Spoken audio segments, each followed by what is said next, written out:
All right. So, Ashleigh, welcome What's to the going on? Elevating Resilience podcast. Thanks for having me.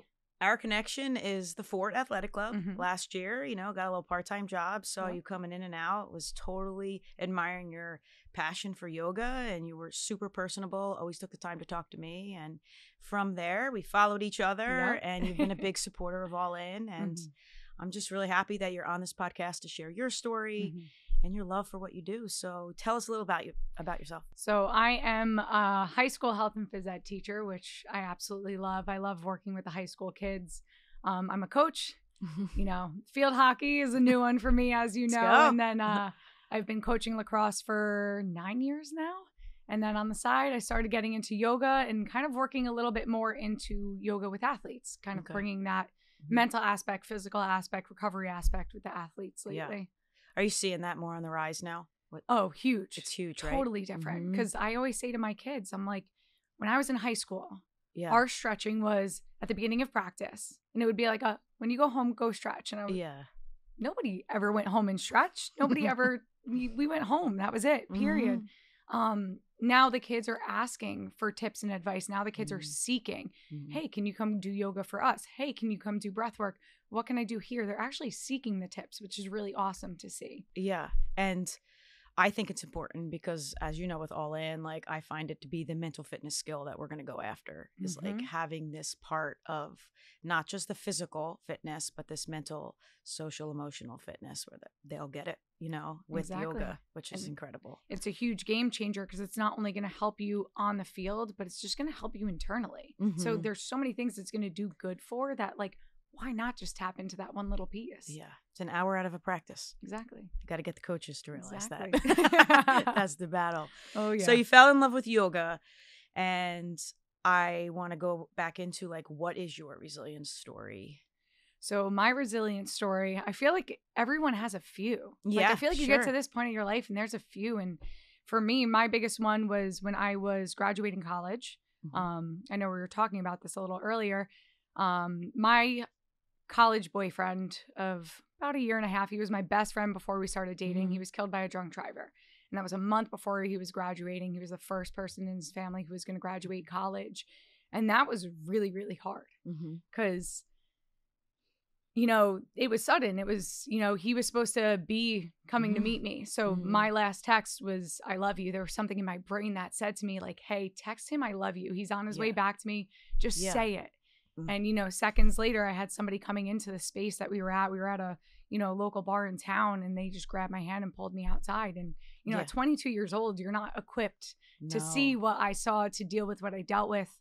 And it was really hard. And now I have to graduate college. Mhm. And now I have to go find a job. Now I have to go move home from college, Yeah. go back and live with my family, Mhm. go back without all of my friends who were there. And my friends camped out for, the last month of school. Like, there were people in our living room. I don't even think they went back to their houses.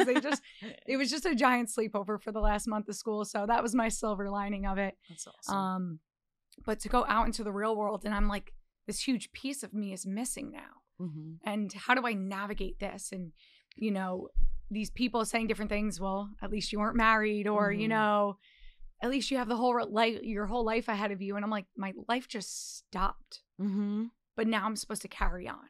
And, I love my family. They're the most supportive people. But did they know how to cope with that either? Yeah. Not necessarily. Yeah. So I have this like storm of just like, I just lost my best friend, my boyfriends. My friends are also navigating that loss with me. Mhm. Now I'm no longer living with them. Now I'm home. Now I'm trying to get a full-time job Mhm. while trying to navigate grief. And then at that time, just everybody was hiring phys ed teachers. So I was like a dime a dozen. I'm like, how do I even get a job now? So that was really difficult. And it's been something that's been challenging because as a high school health and phys ed teacher, Mhm. I'm teaching about drinking and driving. Wow. I'm teaching about these things. So I'm no longer teaching, how I was taught in college. Like, oh, we teach from the book and Mhm. we kind of hold our cards close to our chest. And I'm like, no, like, why Mhm. am I like, this is something my kids should know. Mhm. So it's really kind of was overcoming some of the barriers with that. Obviously, working through the grief, working through relationships, navigating those, but then even navigating my work. Like, this impacted everything for me. Yeah. So, kind of working through that. It's been, this April will be 11 years. That's really been like something that has been a challenge at a lot of points in my life. Yeah. And what were the biggest scoping skills that you've learned from it? To me, it was letting myself cry. Yeah. I am like one of those people. My parents both suffered losses throughout their life, but nobody really cried in front of each other. And it wasn't like you can't cry. They just didn't. Yeah. And so to me, I was always that person like who always had to be the tough one. I was always the rock on my teams. I was always the person who was trying to cheer everybody up. So it was like, I don't always have to be that person. I can be the person who cries. And like nowadays, I just had my field hockey banquet with the girls in the fall and I cried in front of the parents. And my other coach was like, well, I didn't expect that. And I'm like, I know, because I seem so tough on the outside, but I'm okay with crying sometimes. Like I can cry and show emotion and it doesn't say anything about me other than that was hard for me. And this is something I feel. And I would rather feel that than to keep it bottled up in me and not let it out. Yeah, that vulnerability is what the kids need more than anything in the world, the authenticity. And what is happening is kids are starting to gravitate towards that more than you know. Like, I mean, I used to come in really tough and talk and stuff like that. And then through my own life experiences, now it's like the kids want Ange. Like, take off the hat, take off at all what you are and who are you underneath that. And because they feel comfortable doing that now and they want to, because they don't want to feel tough all the time. Yeah, 100%. They just sometimes need that person to let them know it's okay to break down. Yeah. It's okay to be human. Exactly. And so like through that whole experience, like when did you get started with yoga? So I got started with yoga quite a bit afterwards. I had 2 knee surgeries, one 6 months after the other. First one was ACL tear, medial and lateral meniscectomy. And then the second one was just for the meniscus. So I was like, I can't keep lifting heavy. I'm like, I'm getting older. Like my body, like I just can't be doing what I was doing as an athlete. I have to adjust. So I started to get into yoga myself. And then when I started teaching, I had a lot of students with different special needs. And COVID happened. And I'm like, okay, I can be one of those roll the ball out gym teachers that people love to talk about and make fun of. I go, or I can be who I am. And I want to give them the best that I can give them. And I had students who had visual impairments. I had students who had autism. I had every range of student you can think of. And I'm like, well, how can I take care of them in this time? I'm not with them. I'm not next to them. I can't help them. I can't guide them. What can I do? So I got my yoga certification because I was like, I want to be able to cue so much that they can see me on the screen, but they don't even have to look at me. So that's really why, because I wanted them to know it was accessible for them. Yeah. And, you know, the proprioception for, you know, one of my students with visual impairment, for him to learn his body better and to be able to hear my cues and just be able to do it, to see his growth over the years, just from me saying like, hey, I want to get a cert just to help this kid out. It was awesome. And his confidence in himself and his family just saying like, whoa, like he's doing all this like kind of on his own now. Like, what did you do? And I'm like, I just learned more so I can help. Yeah. That's really cool. It probably changed the whole game for education for you. It was awesome. Yeah. Do you get to teach yoga at the high school? Yeah. So at my new school, I am a yoga elective teacher. Cool. I teach juniors now. In my old school, I was teaching all grade levels, kind of like a mix of everything. At my new school, I'm just teaching juniors. We have yoga as part of their curriculum. So second marking period, they're doing yoga and fitness. So I'm like, oh, this is right up my alley. I love this. But then I have a yoga elective class where the kids are specifically coming for yoga. And the awesome part of that is I have such a variety of kids. And I've gotten more athletes in there too. So I had one of my wrestlers, he came into it this marking period last year. I had one of my lacrosse players, and I'm just getting such a different variety of kids that I'm like, oh, you all like see the importance of this. This is incredible. And it just fuels a fire for me because I'm like, they're excited. I'm excited. I have kids asking me like, how do I get certified? I'm like, wow, let's go. Like, and the district I'm in is actually, you know, I went for, you know, observation. You go for your little post-observation meeting and they're like, have you ever thought about certifying the kids? And I'm like, that is what I'm on the route to do. I go, you know, you have to get a certain amount of hours. I go, but I would love to have a second elective class where I actually certify them. So when they're walking out with CPR, first aid, AED certs, driver ed certs, they can walk out with a yoga cert. Yeah. So, and it's so important, especially for the kid that might not want to go to college. And this is what they love. And now they can use it. And that's my big thing, because I'm like, not every kid's going to go to college. Mm-hmm. So if they can go into the yoga world and maybe work for a business, learn how to build a business, they can do that. If they're going to college, they can offset costs. Mm-hmm. And even so, our demographic in our school is so mixed. I'm like, how amazing would it be if I have my ELL students, my ESL students learning this yoga, and now they can bring it to their community and people who speak other languages. Mm-hmm. I go, because to be honest, the yoga world is very saturated with people who look exactly like me. It goes to the more, and it's funny, but it's also like the truth of the situation. And it's like, you want these kids to be able to go to a class with someone they resonate with, and you want it to be accessible to multitudes of people because it has such an impact on people. So I'm like, if I can have this student teach in their community and be able to be a translator for people who maybe wouldn't understand it when I'm speaking English. I go, that's going to be huge. That's going to reach so much more. Yeah. I've seen the change in yoga. I mean, even in my own like viewing of it. At first it was like, you know, like I can't sit still like that for 60 minutes and hold a pose because I'm not sweating. I'm not pushing my body to the limits, and that's not working out. And then when I needed it most in my life, and you were uber focused on being in your mind, and then I was like, oh, wow, this is actually more challenging than the 60-minute like hardcore boot camp class. And I fell in love with it. And then the more I got into different teachers that I resonated with, I was like, there's a whole other world that people don't see that needs to be seen, because it doesn't have to. And you shouldn't have put yourself down like that. That there are a lot of yoga teachers that look like you, but you also bring a personality that is, you know, like most people think, just not that you are not just zen and quiet and simple and like, you are like aggressive and intense and can do both sides, which is what people need to see, because that is kind of the stigma around yoga. Yeah. And that's how I got into it. Like I go to a woman named Eleonora for Basque yoga. And I was like, damn, I'm going to a class. This woman's cursing at me. You know, this is awesome. But of course I love the hot conditioning class because it's a little bit. I've heard it's amazing. It's pretty awesome actually. And I'm sweating, so I'm getting it all. But I love that it's changing, because now I can talk to kids more about it and be more authentic. Because at first I'd be like, yeah, you should go to yoga. And I didn't know if I believed in it. But now I believe in it so much more. Yeah. Because I really do believe kids need to see the other side of it. Like, and the big thing too, in like what you say about that, it's about finding an instructor too that you connect with. I go, you might go into a class and somebody could have came into my class and been like, yeah, not it for me. And that's okay. Like, just because I'm not the instructor for you doesn't mean yoga is not for you. Yes. Find the person that you like. We all jive with different people. Just find someone. Yes. And you got to break past that barrier, because sometimes we say like Shavasana is the hardest part, where you're laying down and you're like, you want to check your phone, you want to check your watch. You got to think like, where can I be? And it's like, you got to break down that barrier and give yourself that time.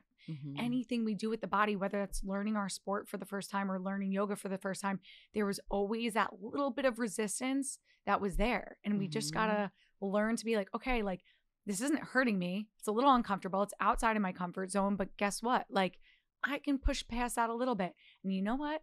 You try yoga for a month and you really don't like it, then maybe you say it. But you know, one class is not. It's not going to give you your answer. Like, no, you got to push past a few, try different instructors, try different styles. Like the amount of styles of yoga. There's power yoga, there's slow flow, there's Ashtanga, there's so many different things where like, just keep exploring until you find one. And I'm guaranteeing there will be one out there for everyone. And I think it's cool that you're teaching kids about it. And I think like, and that's why I also love your social media, because I'm like, they need to know that there are all different parts of it, because 100%. They only really think of one thing, you know, and it's going to be the best thing for them. Like the uncomfortableness you're talking about is what the athletes need. Exactly. You know, for their mental health to stop and sit in it. Yeah. Couldn't agree more. I know.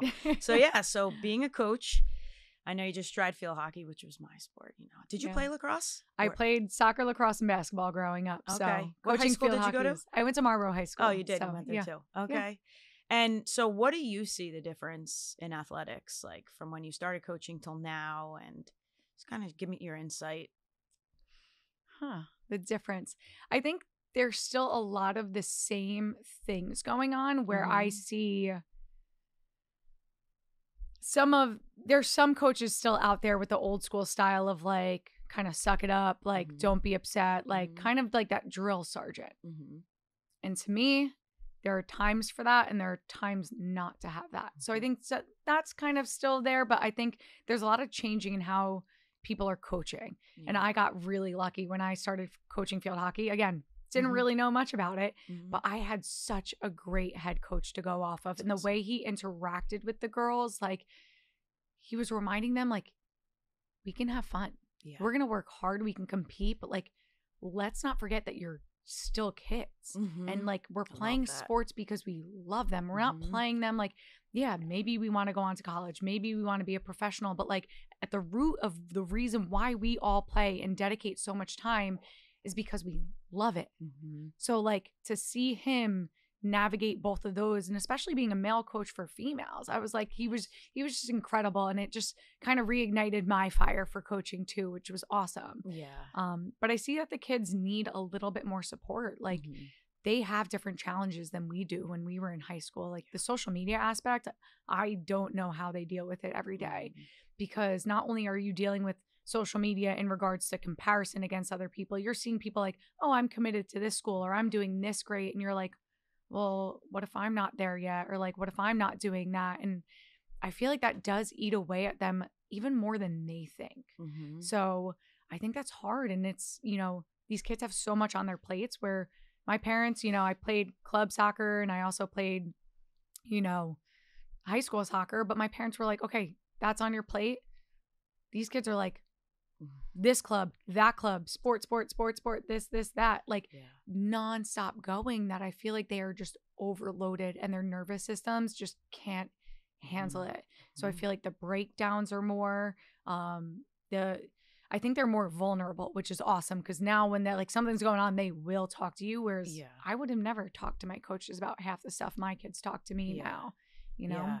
I've, like, a lot of people have been saying that there is a shift with the vulnerability, and we have to really, like, dive into that to get them to feel what their feelings are. Because why I'm so passionate about it is because I'm so afraid that their coping skills are going to be things that are unhealthy, and they're going to set the stage for the rest of their life. And you know, I've seen too much of that in my life to want to, like, say, well, athletics can be fun.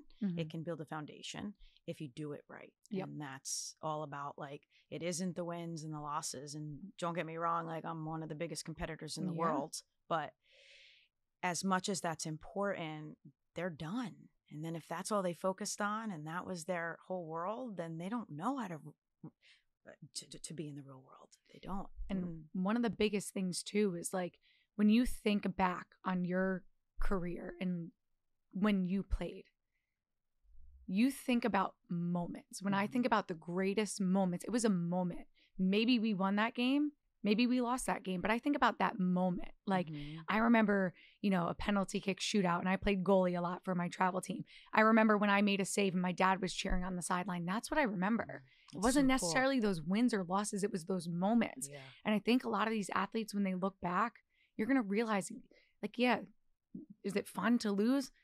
Not really. But, like, when we look back, it really was the moments. Like, when did I learn? When did I push past something I thought I wasn't capable of? Like, who was on that sideline cheering me on? Who was there when I was upset?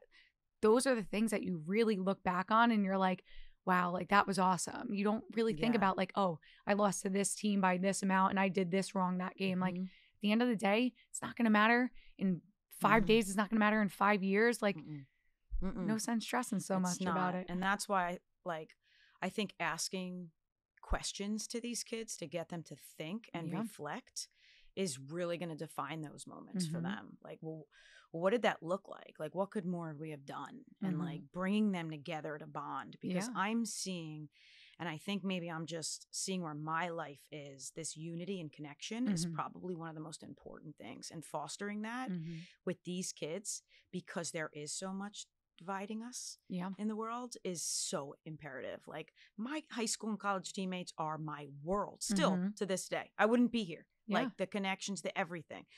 I mean, and because I value connections, I mean, look at us. I mean, we didn't know each other. Like, I mean, and I was at the fort for 3 months, still trying to get my W-2, but I'm not going to talk about that.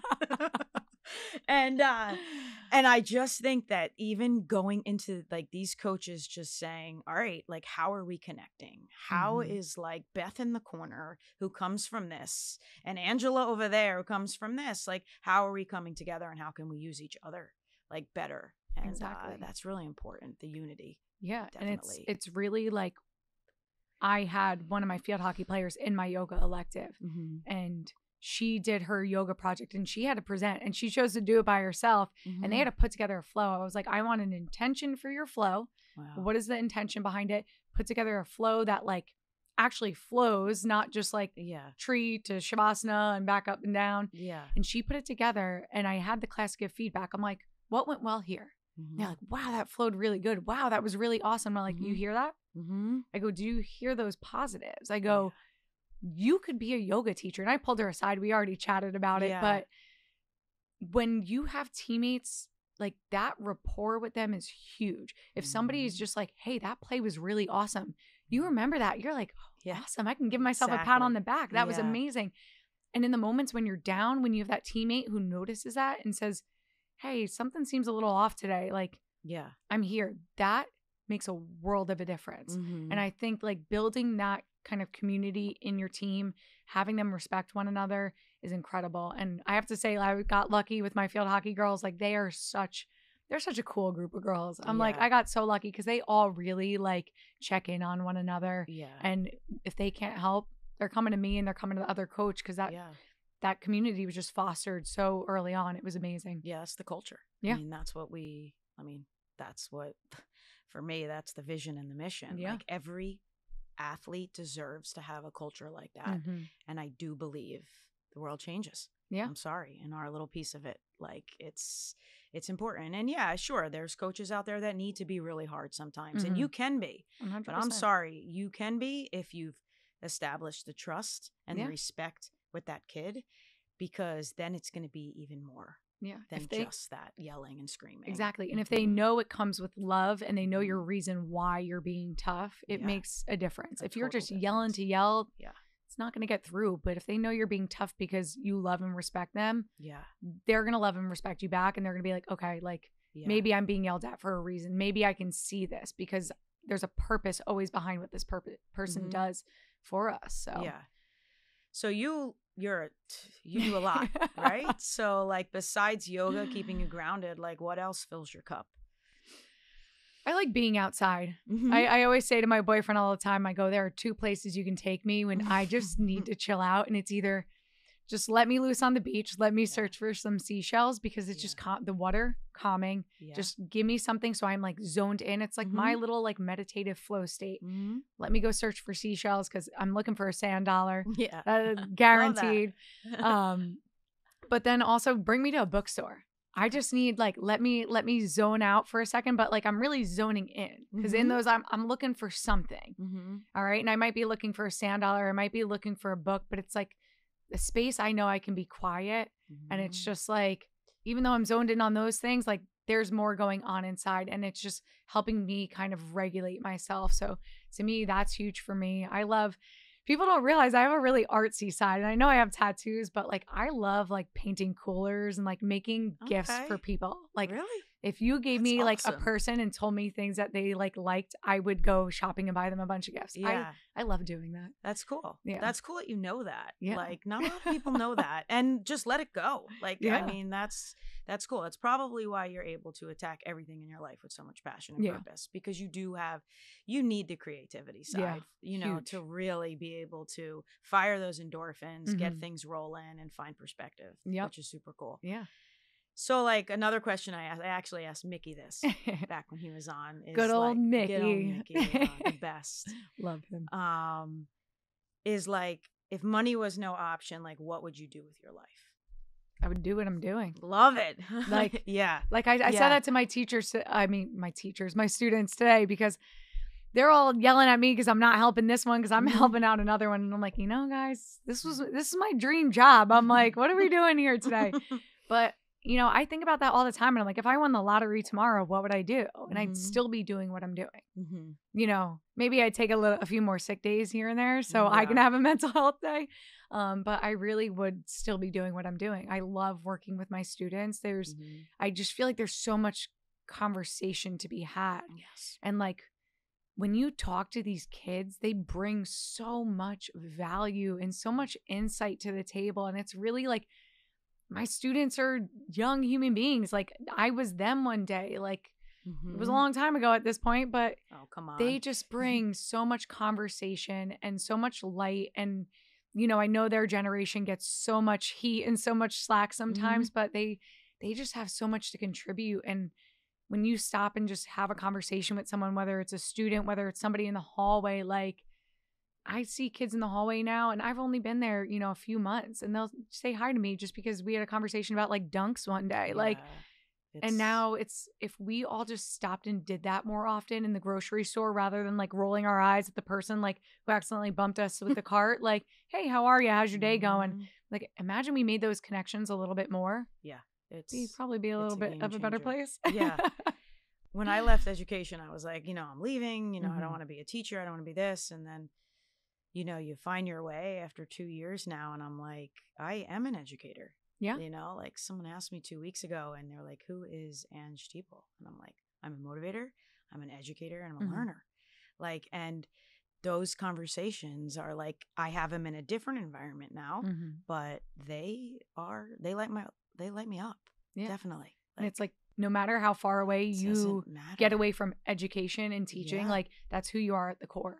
Absolutely. And I say that to people all the time. I go, like, I'm just a teacher. That's who I am. And I don't mean it as a job. I'm the kind of person, I want to learn. I want to teach. I want to help.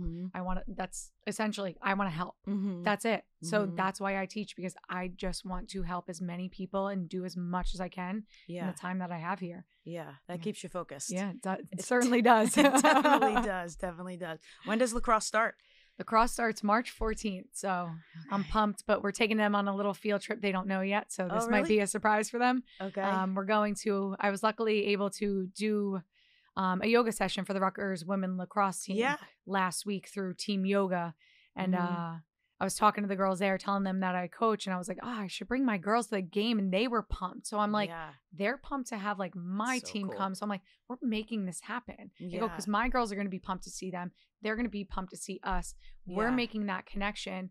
And my female athletes are now going to have other girls to look up to.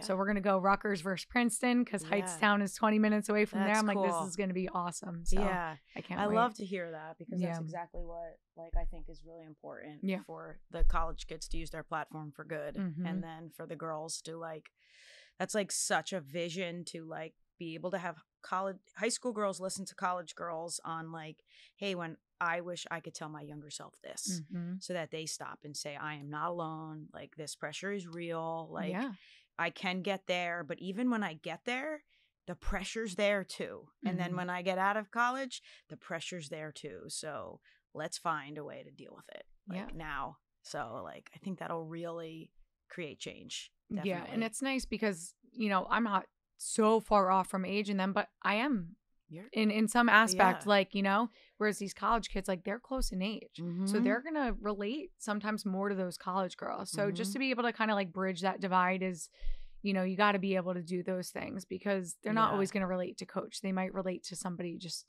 same thing, but a little closer in age. So it makes it easier for the coach too, to have that extra certainly does. And ears. Yeah, definitely. So, what do you do in the summers? Is it just yoga? So I used to run a summer camp. I ran a summer camp for 5 years. Really? I was a camp counselor. I worked in the camp system for 15 years. I worked my way up from camp counselor to like assistant to the directors. And they're like, guess what? You're going to be a camp director. And I'm like, oh, all right, I guess I'm doing that. So I did that for 5 years. It was fun. It definitely had its challenges, but I was like, I need time for me. Like everybody says teachers have summers off. I'm like, but like most of us don't. We have other jobs. Because we have to, and we don't get paid in the summer. But I was like, I need to recharge more. And camp I was there 7 to 5 every single day. And I'm like, this is longer than my school day. What is going on? My gosh. So once COVID shut that down, I was like, all right, like, what am I going to do? So the yoga, I was never planning on working in a studio until my friend Mel was like, you're covering my class. And I was like, I don't know what you're talking about. And she's like, you're covering my class. And I'm like, don't you have a lot of friends who teach yoga? And she's like, no, you're ready. You're teaching. And that was one of those moments where I'm like, oh, I got to push past my comfort zone and just like do it. And the support I had on that first class, I was like, oh, maybe I can do this. You know, I just had people show up from like my fitness classes. I had friends show up and I was like, all right, this is it. So that was kind of cool. And I was like, oh, I can like actually do something with this. So now my summers, I'm teaching yoga, doing pop-ups here and there. Yeah. Again, trying to work more. Like I just was at a gym the other day trying to connect with them. Like, hey, you guys train athletes a lot? Like, let's throw some yoga into the mix. Like, that's cool. I don't care if it's donation based. If you want to do it to donate something back, like, I don't care.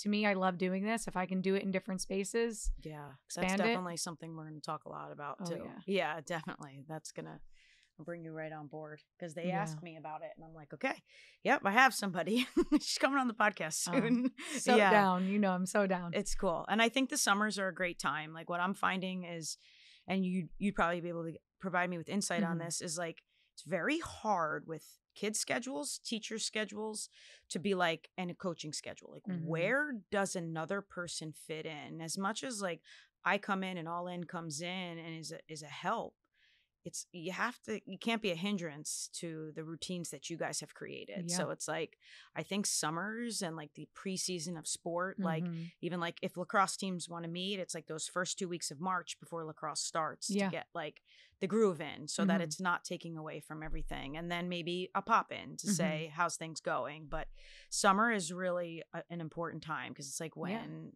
I think a lot of teams do get together in the summer still. Yeah. I mean, we had like captain's practices, stuff like that. All so that. I think that's the time where it's like, it's settled and everything like that. And you can get more out of it than like trying to fit in like, hey, let's practice 3 to 5. And then this woman's coming in to talk to you from 5 to 6. Like, are you kidding me? I don't want to listen to her. I got homework. I got this. So, and I think we'll see that kind of shift when you're a program that actually incorporates the mindfulness, the yoga, the breath work, hey, we're going to check in. The more you do that, it's not going to be a hindrance for you to come in. Like my girls know, okay, we're going to do some yoga. Okay, like one day I handed them affirmation cards. I'm like, y'all are in your head too much. Here's an affirmation card. It was an affirmation on one side, a note from me on the other side. So cool. And I was just like, here you go. So when you make it part of it, it's not going to be a hindrance to come in. And I think we need to get more into that aspect. Like we have had athletes, professional athletes, Kobe Bryant, you know, they would say he would like go sit in a room or something before anything and just have a few minutes to himself.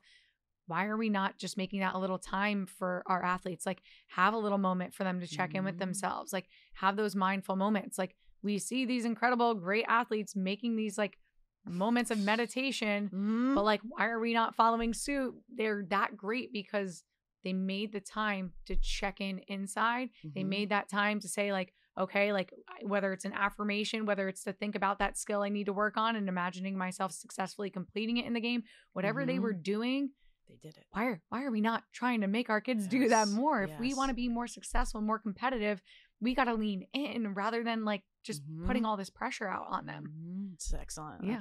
That's excellent. Meditation. How do you teach it? So I like to tell people, because I think people are so intimidated by it. And I know for me, I'm like, if you tell me to sit and clear my mind, I'm going to be like, good luck. Like there are too many tabs open in this thing right now. Like no shot. So I tell people, I go, it's a focus on one thing. So focus on one thing, whether it's your like doing breath work, you're meditating, you're focusing on your breath, that in and out. Guess what? Something comes up, acknowledge it. What came up, come back to your breath. You know, and I tell them there's different styles of meditation. I'm someone, I know my brain is too like go, go, go. I like a guided meditation. I like when there's a voice there that I can stay connected to. So as, you know, I'm meditating, this voice is cueing me to do certain things and envision certain things or think of certain things. And I'm like, oh, I can stay with this because it's going with me. You know, meditation just doesn't have to be, you know, sit down and just sit still. You know, there can be prompts. And I think people need to realize like there are different styles out there. You can do a visual meditation. You know, I did it with teachers in my old school and they were like, Ashleigh, I thought I was in the water at the beach. And I'm like, perfect. This kind of meditation works for you. Now you know that. Yeah. Whereas if somebody else was like, yeah, I couldn't focus, maybe visual is not for you. Maybe you want to try something else. Yeah. So meditation, I think for athletes, the biggest one is visualization. I'm just gonna say it's just like tune into your senses. Like if you're a basketball player, all right, what are you doing before a basketball game? Do you have a pregame ritual? We see athletes like Patrick Mahomes. He goes to like one side of the field. The other side of the field does, you know, these pregame rituals. There's a reason behind that. You're setting the stage for how you're going to perform. So think about, what am I eating before my game? All right. What am I tasting when I get to the court? What do I smell when I get to the court? What does a basketball smell like? How does the court feel under my feet? How does it feel when I lace my shoes up? How does that basketball feel in my hand?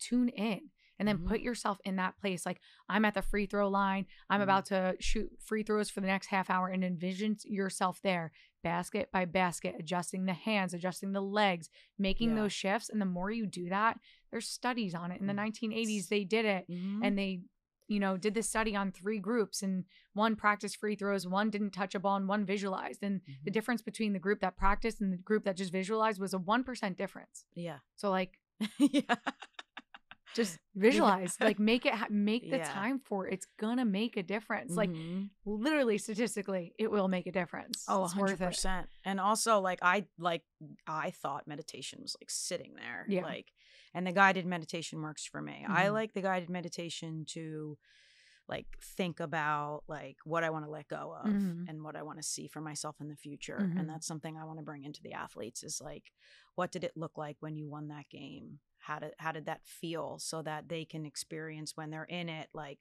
oh, wow, I'm starting to feel that way. I've already been here. So this isn't so intimidating and scary. Like, I wish I had that back in the day. I mean, I'm 47, so now I'm discovering it now, and it's made the biggest difference in the world for me. And like, I love that, because it's almost like exposure therapy. Like, you're exposing them to what those feelings and what that's going to be. And it's exposure therapy helps you to eventually like gradually get used to something. So that's incredible. Yeah. I love that. I do it with speaking, because there is a fear, and I'm like, I just constantly see myself up there and doing it. And sometimes I'll be up there and I'll be like, oh my gosh, this is exactly the way I saw it. And you know what else happened is like, I got more speaking engagements, because I think my energy was going towards that. And I was like, does this stuff really work? Like, this is real. And I'll tell you, I'm sold. I'm in. I'm all into it. Like, it's phenomenal. And it keeps me away from the negativity of the self-doubt. Exactly. Like, and that's another thing that kids need. Like, we're all human. Like, they have it. Of course they have it. They have it worse than us, you know? And if you're passionate, like when you speak about things, like to me, I think that's where, you know, the nerves start to fall away, because you're talking about something that you care about. And when we all tune into something we care about, like, our most authentic, genuine selves come out. Like, you know, when I first started doing speeches about drunk driving, it's scary. I'm like, I'm going to bawl my eyes out. Like, I can't do this, you know? And by the time I was done with it, I'm like, it's okay if I cry a little bit. You know, that just shows like I'm human. I have emotions. But the more I did it, the more I was like, you're fine up there. Like, you're talking about somebody you care about, somebody who really impacted your life, and you're doing something important. And like, doesn't matter how you look up there, it's how you feel up there. And like that started to melt away, where now I'm like, people are like, will tell me, I know somebody the other day was like, you really command a room. Like, people really listen to you. And I'm like, it's because when you care about the things you talk about, like, you can command a room. You can have that confidence. Awesome. It's not necessarily about faking it until you make it. It's just find what you love and then make that your thing. Yeah. And I want to circle back to like the experience that you went through. And I hope this doesn't come across as something you'd want to put in your book someday. I'm just going to say it and clean it up. But like, obviously you never want to go through an experience like that. But like, you went through it. Yeah. You did it. You lived it. Like, how did it make you a better person? Like, how did that like shape you? So I think it made me a little bit more, again, vulnerable, where I was able to share with people. But I think it just gave me a little more grace. Like, we don't know what anybody else is going through. And like, that's something I really wanted then. It's like, sometimes like when you were frustrated or upset, like I wasn't going to go up to somebody and be like, you know what, my boyfriend died. My friends would disagree because I would do it to them. They would tell me, they'd be like, I miss my boyfriend so much. And I'd be like, I have to go to the gravesite to go visit mine. So, and like, they're like, Ashleigh, you're so inappropriate. And I'm like, this is just how I'm coping. Yeah. But it did show me to have a little bit more grace with people. And I saw a post on Facebook a while ago and it said, you know, we see these bumper stickers of student drivers. And so we give them a little more grace because we're like, like we remember when we just were learning to drive, it was terrifying. Like, and we extend them grace. But imagine if everybody had a sticker on their window that said like, I just lost my boyfriend. I just lost my dog. I just lost my job. You know, I have really bad anxiety and today's just not my day. And imagine we all had those stickers. I think we'd extend ourselves a little grace. But just because we don't have those stickers doesn't mean that's not going on for everyone. Yeah. And I think for me, it opened up my eyes and it gave me a little bit more grace with other people and what they're going through. And just, I wanted to connect with people more because we all have things that go on, whether those losses seem small to some people, big to other people. Like our losses are our losses, no matter how big or small they seem, no matter what they look like compared to somebody else's. There are losses. And I think when we can extend a little bit more grace to people, it does make a difference. It opens up the conversation. You know, if I have a student who's acting out in class, like, why are you acting out? Because if we asked why sometimes, like, we might get to that root. And, you know, there were times where I know, like, me and one of my best friends didn't talk a lot after he passed away. It was a friend who didn't go to college with me, so she didn't understand. She just thought like I was like an angry person. And like years later, she goes like said something to me, and like I wasn't in her wedding, and it was hard. But she said to me, she's like, you know, like I'm so sad we like kind of drifted apart, and she was just like, I felt like you were so angry, and I was just like, I was grieving. Yeah. She's like, I wish I knew that. And it's like if we just asked why, and like maybe if I asked like, hey, like I'm hurting, like I need help. And if she just said, hey, like what's going on? Why are you acting this way?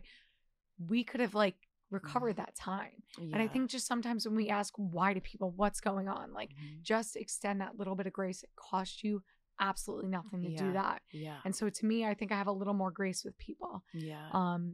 And I just think it's made me just a softer person. But I think high school Ashleigh would have been like, oh, I don't want to be soft. Like my sorority named me after a pineapple because they're like, you're a little prickly on the outside, but really sweet on the inside. So I think like younger me would have been like, oh, soft. But I'm like, it did make me softer because it made me more understanding and more compassionate. So I feel like when people go through things, I'm more often going to be that person who reaches out and be like, hey, like if you need anything, like I'm here. I got you. Like I might not understand, but like I'm here to listen. Like you tell me how I have to support you now. And I got you. Yeah. That's great. Yeah. That's great perspective. Definitely. I mean, every experience we go through, because we're going to go through them all. You have to learn from it, you know, and I hope I was okay the way I said that. No, of course. You know, when my grandparents had passed, they were older. They were 93 and it was my whole world. Someone said to me, well, just be lucky you had him for as long as you did, because my mom died when I was 40. I think I give about when your mom died. That doesn't mean anything to me. And I actually said it like out loud because that's Ange at the moment. And then like I went back and was just like, you know, are you still grieving your mom? Because to say something like that was a little, you know, I have a book for you if you'd like it. She was like, thank you so much. And I'm like, wow, imagine, like, I just was like, why? Like, you must be still going through something to say something like that. Exactly. Yeah, it was. And it's one of those things, like in the moment, it's like we all want to have that, like, you know, subconscious reaction, like where it's just like, really? Like when that girl said to me, she was just like, I had a wacky day. And I'm like, yeah, I just buried my boyfriend today, but tell me about your wacky day. Like, let's talk about it. And it's like in that moment, you just want to be like, but then you like take a second and you're like, okay, like I walked away from that and like you went back to that person and said like, hey, like, are you still grieving? Like those little moments do shift. Yeah. They do. They shift you too. Cause then you're like, oh, like, look at me. Like, yes, I have the subconscious reaction that's like very natural. And like, we're always going to have that. But I took that moment of mindfulness just to be like, how can I change this? Or how can I not get as mad and like, I don't know. Deal with it better. Yeah, exactly. We're all learning that part. That's like the art of life. Exactly. And that's it. Like, we're not always going to get it perfect. Like, as coaches, as teachers, as friends, as, you know, motivators, like we're not always going to get it perfect. Sometimes we're going to fluff things up, and it is what it is. Like, we got to own that when it happens, and, you know, we just try and do better next time. And that's what I do. Like, I'm learning now with speaking is like, you want the exact speech to be perfect. Like, do I have to memorize every single thing to say it the way I'm supposed to say it? And then I'm like, no, they don't know what word I left out. Yeah. Like, as long as it's there, like, you got to run with it. You just do. You just do. So we're going to end soon, but I do ask everybody to define resilience in your words. So I think resilience is really settling into the uncomfortable and just having faith in yourself. You know, I think having faith in yourself can be so hard, but like, there's not any other person who got you to where you are now. There's nobody who walked in your shoes, nobody who made the decisions for you, nobody who made the choices for you. And we've all been through hard things, and that was you who got you through it. You who took those steps, whether they were big, whether they were small, it was you. So have that faith in yourself. And I think that's the biggest thing. Just lean into the discomfort, own it, know that you're going to get through to the other side. That's great. I love that. Keep doing you, man. You're great. Great educator, great coach. You're an all-in example. Like, you're a species. I love it. And I'm excited how much we're going to grow together. So me too. I can't wait. All right. Thank you. Yeah.